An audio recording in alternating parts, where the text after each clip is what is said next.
कहानी की शुरुआत होती है मार्स प्लैनेट से, जिसके बारे में माना जाता था कि मार्स पर जिंदगी का कोई नामो निशान नहीं था। लेकिन मार्स पर जिंदगी है। वो लोग अपने प्लैनेट को बारसूम के नाम से पुकारते थे और वहाँ जीवन मौजूद था। हालांकि अब वो धीरे धीरे मर रहा था। जोदंगा नाम का एक दुश्मन शहर उनके आसपास की हर चीज को तबाह करता जा रहा था, जिससे बारसूम की ऊर्जा लगातार कम होती जा रही थी। मगर अब सिर्फ हीलियम नाम का महान शहर ही उसका सामना कर रहा था। पिछले 1000 सालों से हीलियम और जोडंगा के एयरशिप्स एक दूसरे से लगातार जंग लड़ रहे थे। एक दिन दोनों तरफ के एयरशिप्स के बीच भयानक युद्ध चल रहा था। तभी अचानक नीली ऊर्जा की एक रहस्यमयी किरण आसमान से निकली और सबथान के जहाज को छोड़कर बाकी सारे एयरशिप्स तबाह कर दिए। सबथान जोडंगा का राजा था। फिर कुछ ही देर बाद 3 अजीबोगरीब लोग उसके सामने आए। उन्हें थर्न्स कहा जाता था और उनके लीडर का नाम शंग था। उन्होंने सबथान को नीली जाली जैसा एक रहस्यमयी गैजेट दिया। इस गैजेट की मदद से वो ऊर्जा के शक्तिशाली ब्लास्ट चला सकता था।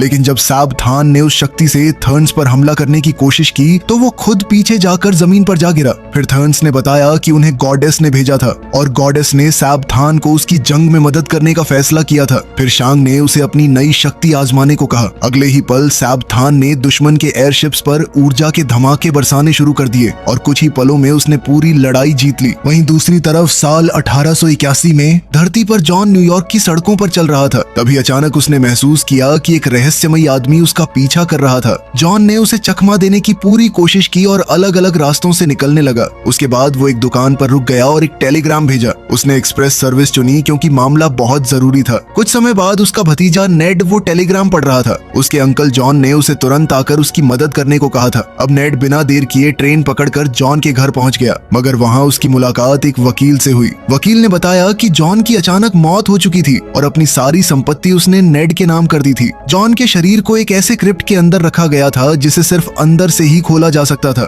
खैर, फिर वकील ने एक पुरानी डायरी भी नेड को दी। जॉन ने सख्त हिदायत दी थी कि इस डायरी को सिर्फ नेड ही पढ़े। अब वकील के जाने के बाद नेड ने डायरी खोलकर पढ़ना शुरू किया और यहीं से कहानी हमें 13 साल पहले ले गई। अमेरिकन सिविल वॉर के बाद एरिजोना में जॉन एक मशहूर कन्फेडरेट आर्मी कैप्टन बन चुका था। अब वो सोने की तलाश में भटक रहा था, लेकिन अब तक उसके हाथ कुछ खास नहीं लगा था। वहाँ के लोकल बारटेंडर ने पहले ही जॉन को शराब देने से मना कर दिया था क्योंकि उसने अपना पुराना कर्ज नहीं चुकाया था। वहाँ बैठे कुछ लोग भी उसे बाहर निकालने की कोशिश करने लगे, लेकिन जॉन ने तुरंत उन सब से भिड़ना शुरू कर दिया और कुछ ही पलों में उन्हें धूल चटा दी। उसके बाद उसने अपनी बंदूक निकालकर बारटेंडर पर तान दी। तभी अचानक वहाँ कुछ सैनिक आ पहुंचे जो जॉन को गिरफ्तार करने आए थे। जॉन ने उनका विरोध करने की कोशिश की, लेकिन उसे बेहोश कर दिया गया। कुछ देर बाद जब उसकी आंख खुली तो उसे पूछताछ के लिए लाया जा चुका था। कर्नल पावेल के सामने आते ही जॉन दोबारा झगड़ा करने लगा और तब तक नहीं रुका जब तक उसे उठाकर जेल की एक सेल में नहीं डाल दिया गया। पावेल चाहता था कि जॉन उनके साथ मिलकर अपाचीज के खिलाफ लड़े, लेकिन जॉन जंग और खून खराबे से तंग आ चुका था। अब वो किसी भी लड़ाई का हिस्सा नहीं बनना चाहता था। जवाब में पावेल ने उसे एक बार फिर बेहोश कर दिया। बेहोशी के दौरान जॉन को अपने मरे हुए परिवार के सपने आने लगे।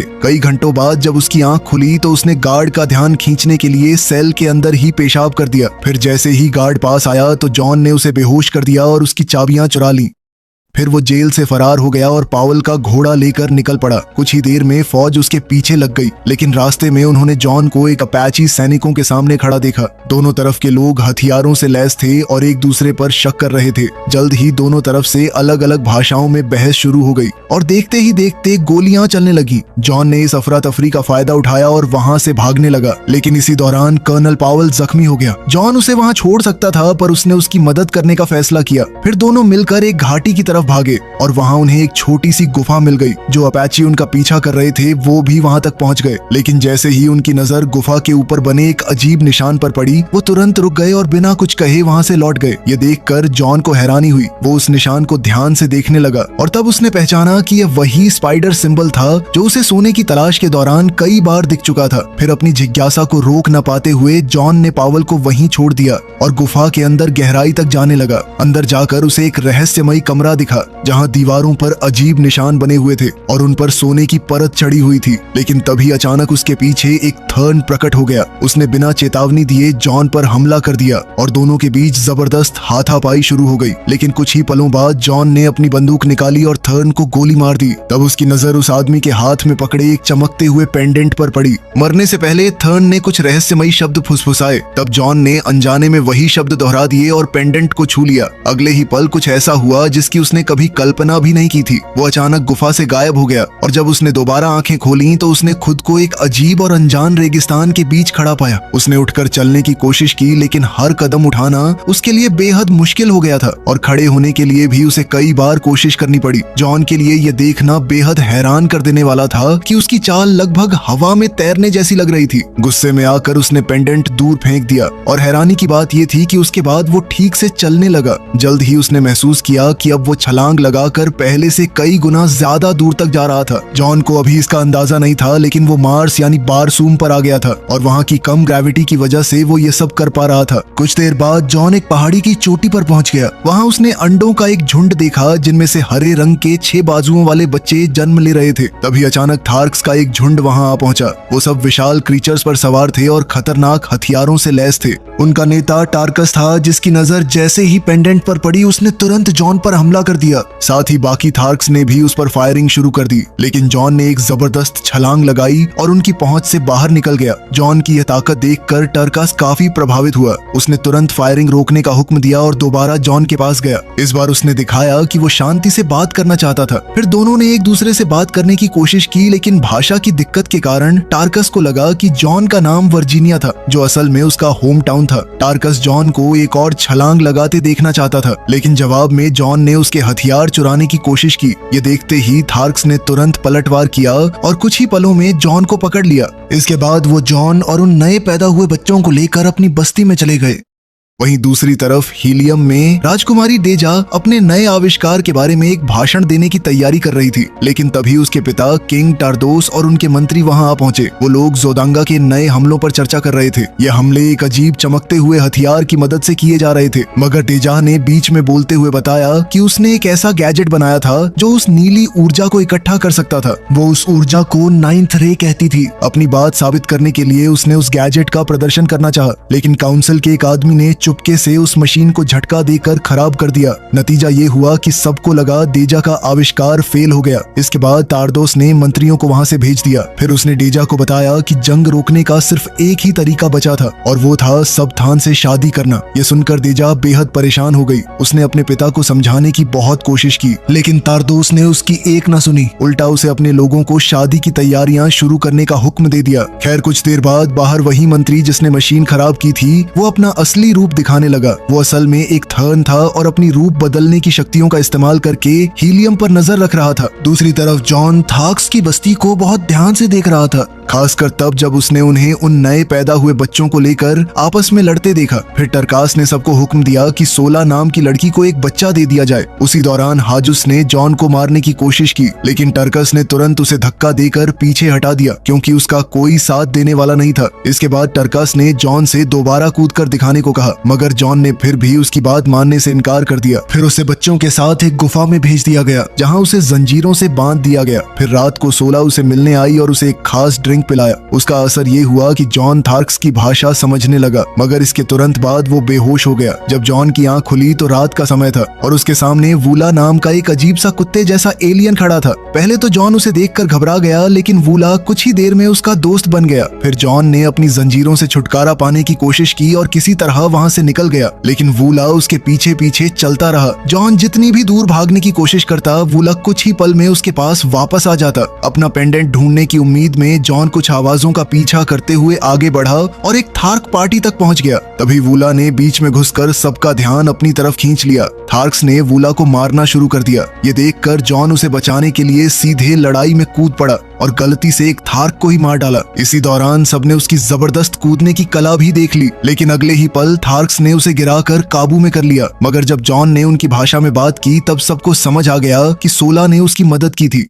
फिर अगली सुबह जॉन को एक पत्थर से बांध दिया गया और उसे मजबूरन देखना पड़ा कि 16 को उसकी गलती की सजा दी जा रही थी। उसके शरीर पर एक और निशान दाग दिया गया। टरकास ने सबके सामने ऐलान किया कि अगर 16 ने दोबारा ऐसी गलती की तो उसे मार दिया जाएगा क्योंकि उसकी त्वचा पर नए निशान के लिए जगह ही नहीं बची थी। यह सब देखकर जॉन को अपने परिवार की याद आ गई और वो अपने पुराने रिश्तों के बारे में सोचने लगा। तभी अचानक थार्क्स ने आसमान में 2 बैटल शिप्स को लड़ते देखा। सब तुरंत सुरक्षित जगह की तरफ भागे ताकि दूर से उस जंग को देख सकें। आसमान में साबथान अपनी शक्तियों का इस्तेमाल करते हुए दुश्मन के जहाज पर हमला कर रहा था और उस पर चढ़ गया था। दूसरी तरफ देजा ने एक सिपाही का भेस बदल रखा था और जहाज को वहां से दूर ले जाने की कोशिश कर रही थी, लेकिन जहाज पर हमला हुआ और वो कंट्रोल खो बैठी। देजा लगभग नीचे गिरने वाली थी, पर उसने मुश्किल से किनारे से लटक कर अपनी जान बचाई। जैसे ही जॉन ने उसे देखा, उसने उसे इंसान समझकर एक लंबी छलांग लगाई और उसकी जान बचा ली। जैसे ही दोनों जहाज जमीन पर आए तो जॉन ने डेजा से पीछे रहने को कहा ताकि वो लड़ सके, मगर डेजा ने बताया कि वो भी एक योद्धा थी। फिर दोनों कंधे से कंधा मिलाकर लड़ने लगे और दोनों सेनाओं के सिपाहियों का सामना करने लगे। लड़ाई के दौरान जॉन एक जहाज पर चढ़ गया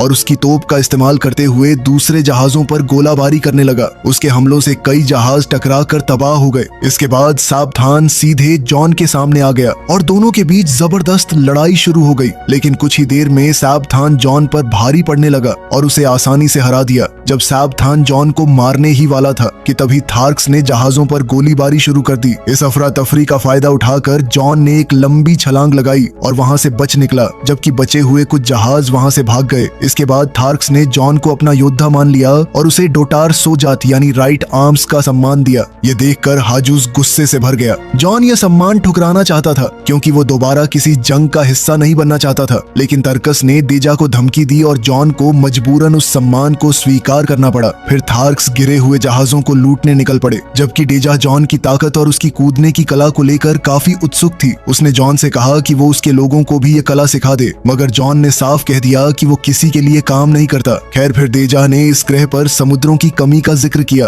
फिर दोनों एक दूसरे के साथ अपनी जानकारी साझा करने लगे और आखिरकार जॉन को समझ आ गया कि वो मार्स पर था। डेजा को उसकी बात पर पूरा यकीन नहीं हुआ। तब जॉन ने बताया कि उसे एक पेंडेंट की मदद से यहाँ लाया गया था। ये सुनते ही डेजा को शक हुआ कि शायद जॉन एक थर्न हो सकता था। जवाब ढूंढने के लिए डेजा जॉन को गॉडेस के मंदिर में ले गई। उसने 16 की चेतावनी को नजरअंदाज कर दिया, जिसने कहा था कि उस जगह पर जाना मना था। फिर मंदिर के अंदर डेजा ने कुछ प्राचीन सिंबल्स को ध्यान से देखा जो एक गेट के बारे में बता रहे थे। उसने जॉन से वादा किया कि वो उसे उस गेट तक ले जाएगी ताकि वो धरती पर वापस लौट सके। जॉन ने डेजा की जान बचाई थी, उसके बदले में डेजा उसकी मदद करना चाहती थी, लेकिन तभी अचानक टर्कस और उसके लोग वहां पहुंच गए और नियम तोड़ने के जुर्म में उन्हें गिरफ्तार कर लिया। टर्कस जॉन पर बुरी तरह नाराज था क्योंकि उसकी वजह से 16 मुश्किल में पड़ गई थी और अब उसकी जान जा सकती थी। तब जॉन को पता चला कि 16 असल में टर्कस की बेटी है। ये बात सुनकर टर्कस ने उसे जोर से मारा और बताया कि थार्क्स के बीच अपने अपने बच्चों का कोई कंसेप्ट नहीं होता। इसके बाद वो तीनों को अपने टेंट में ले गया और सबके सामने ऐसा दिखाया जैसे उन्हें सजा देने वाला हो। लेकिन अंदर पहुंचते ही टर्कस ने जॉन को उसका पेंडेंट वापस दे दिया और उन्हें तुरंत भाग जाने को कहा। जब तक हाजुस को शक हुआ और वो टेंट के अंदर घुसा, तब तक तीनों वहां से निकल चुके थे, मगर टर्कस पर तुरंत गद्दारी का आरोप लगा दिया गया। फिर जॉन, डेजा और 16 मार्स के रास्तों पर सफर करने लगे, जबकि वूला भी उनके साथ साथ चलता रहा। रास्ते भर जॉन ने देखा कि सबथान की जंग ने कितनी तबाही मचा दी थी। उन्हें खतरनाक रेत के तूफानों का सामना करना पड़ा और कई बार वॉरशिप से बचकर छुपना भी पड़ा। लेकिन कुछ दिनों बाद 16 को एहसास हुआ कि डेजा उन्हें उस गेट की तरफ नहीं ले जा रही थी। जब 16 ने डेजा से इस बारे में सवाल किया, तब डेजा ने सच बता दिया कि वो उन्हें हीलियम ले जा रही थी ताकि वो उसके लोगों की मदद कर सके। ये बात सुनकर जॉन को बहुत गुस्सा आया और उसने फैसला कर लिया कि वो डेजा को वहीं छोड़ देगा। तब डेजा उससे मिन्नत करने लगी और घुटनों पर बैठ गई। उसने बताया कि वो एक राजकुमारी थी और दुश्मनों के हाथ चढ़कर अपनी आजादी खोना नहीं चाहती थी। साथ ही उसने ये भी कबूल कर लिया कि जिस गेट की बात वो कर रही थी, असल में ऐसा कोई गेट था ही नहीं। आखिरकार जॉन मान गया और उसे अपने साथ रखने का फैसला किया, लेकिन उसे अब भी यकीन था कि जिस गुफा ने उसे यहाँ पहुंचाया था वो सच में मौजूद थी।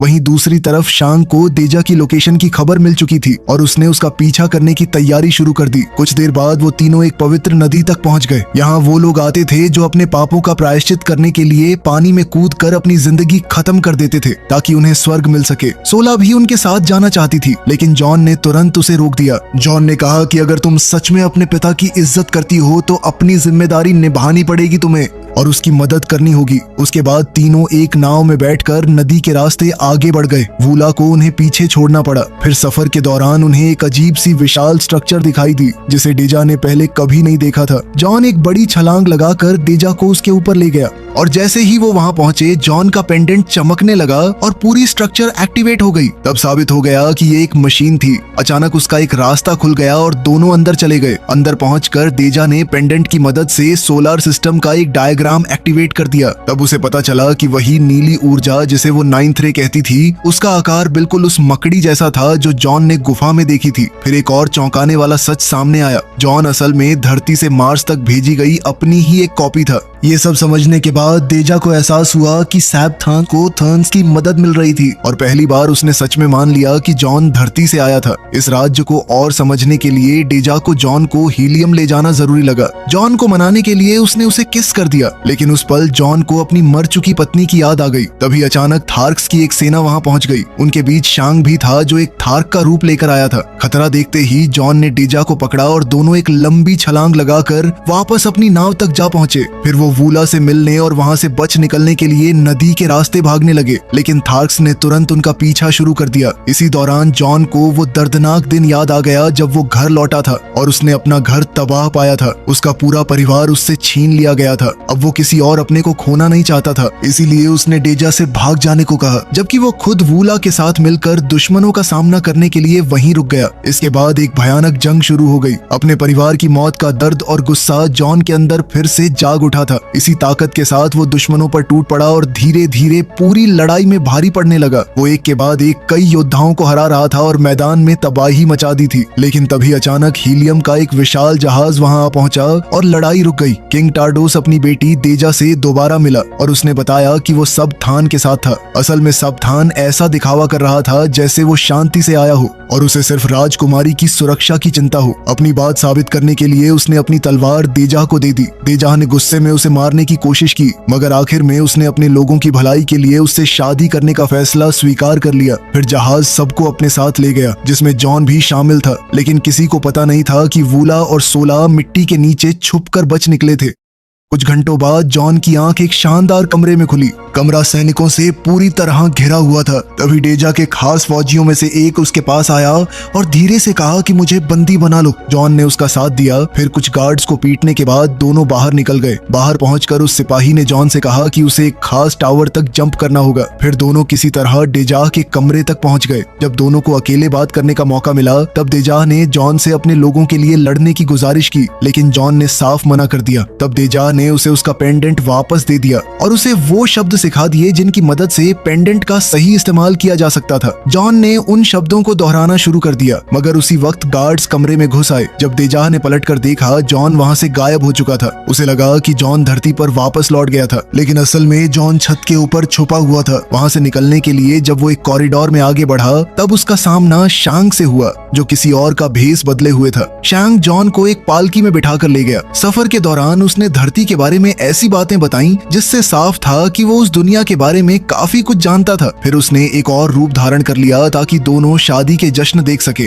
लेकिन तब एक हैरान कर देने वाला सच सामने आया। पता चला कि शादी पूरी होते ही डेजा को मार दिया जाएगा। इसके बाद शांग ने जॉन को बताया कि थर्न्स बहुत प्राचीन और अमर जीव थे। वो कई प्लैनेट्स पर मौजूद हैं, जिनमें से धरती भी एक है, और सदियों से वही इतिहास की दिशा तय करते आए थे। फिर शांग जॉन को एक हैंगर तक ले गया क्योंकि वो उसे वहां से आसमान में उड़ाना चाहता था। लेकिन तभी अचानक वूला वहां आ पहुंचा और शांग को काट लिया, जिससे जॉन आजाद हो गया। जॉन ने तुरंत अपना पेंडेंट वापस चुरा लिया। फिर उसने उन लोगों का एक उड़ने वाला जहाज चुरा लिया, लेकिन उसे ऐसा जहाज उड़ाने का कोई अनुभव नहीं था। इसी वजह से वो कई बार लगभग क्रैश होते होते बचा। वहीं एक गार्ड भी उसका पीछा कर रहा था, मगर जैसे ही जॉन शहर से बाहर निकला, सोला ने उस पीछा करने वाले गार्ड को गोली मारकर गिरा दिया। कुछ देर बाद जॉन अपने जहाज को एक रेत के टीले में क्रैश करके उतरने में कामयाब हो गया। जॉन समझ चुका था कि वो अकेले डेजा को नहीं बचा सकता था, इसलिए उसे मदद के लिए थार्क्स के पास वापस जाना पड़ा। सोला ने कहा कि उसके लोग उड़ना नहीं जानते थे,